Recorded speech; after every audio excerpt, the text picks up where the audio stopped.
We're at the Bottom Line Coffee House. We're on 3rd and Prentice. We're about 3 blocks away from Wayne State. We're in what used to be called the Cass Corridor. I think one of the most radical things that we do is that we listen. We create a place where people can be themselves, where people can say what they're holding heavy on their chest. And I take pride in that. Welcome to Open Mic at the Bottom Line. Thank you for being here. This is a full crowd. Usually people trickle in, as the night goes, and we start off intimate and we maintain it intimately, but this is also I see people sitting on the curb. This is awesome. I hope you're comfortable. Guidelines for the open mic. Do whatever the hell you want on stage. Don't be racist, sexist, homophobic. I will probably say something about it. I'll start with a poem.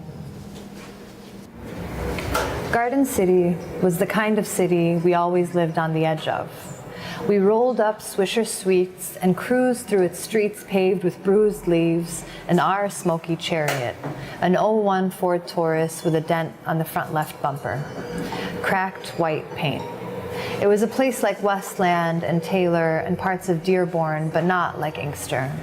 There, the perimeters of plazas were perpendicular with parking lots for the $5 shoe outlet, where we got our shoes for prom and some Wednesdays.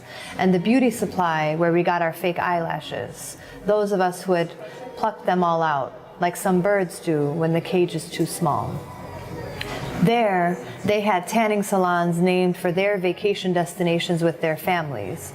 Palm Beach, Hawaiian, Back to the Beach, Tropic Sun, and Boca. There worked the white girls, their orange shoulders like bare branches where birds would otherwise perch. Our brown boys took them to prom instead of us. People who are not exposed to Muslim narratives, people who are not exposed to the Arab narrative, our villainization is so visible to them, but our fear is not visible. Our fear as people coming from those parts of the world, our fear for our own safety, or for our own lives, or for the lives of our loved ones, or for the fear that we have for the lives of people that we care about, or people who are from the same places as us, is completely invisible. And I think that is one of the most palpable things that I've learned, be it like after 9/11, that we even felt before 9/11, which is that our narratives are not commonly known. Our narratives are even brushed aside. Our narratives are invisibilized. And so poetry for me is a means of understanding my own story, and understanding it in a way that actually communicates not only the narrative itself, but the feeling that comes about with that narrative, or even an abstraction of that narrative into a feeling in itself, or an object of poetry in itself, hoping that I can develop a language around that to communicate that and to let it live on the page without necessarily having me be the one to have to communicate it. And it's my story. There are plenty of other stories that are out there or that need to be communicated, that I think that we need to create more environments to pull out those stories, safe spaces to be able to communicate those stories.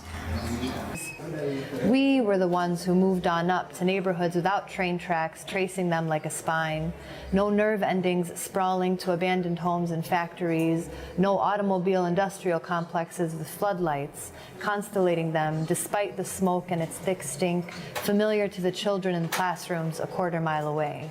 Okay, it's almost an understatement to say that there's an enthusiasm for poetry in the Arab community or in the Arab American community. I think that there's a way that poetry has sort of like narrated our experiences. Mahmoud Darwish is a Palestinian poet whose work has been translated into, transferred into song, and those songs were sung during the wars. Those songs are like Arab national songs that give us hope. Amidst like all the crises that hit us. I mean, even in the Arab Spring, you would see videos of people during the protests who were just reciting poems in the middle of the protests. and specifically it was the words of Mahmoud Darwish. So I'm not saying that I'm necessarily following in that tradition, but I'm humble in the face of like the history of Arabic poetry. But I think poetry for me is a way for me to understand my own experiences, express them, and hope that other people will be able to connect to it. There, in Garden City, where anthropologists do not roam, nor do they graze the streets to feed on awnings written in liturgical languages. There, the FBI does not look through the suitcases people carry beneath their tongues.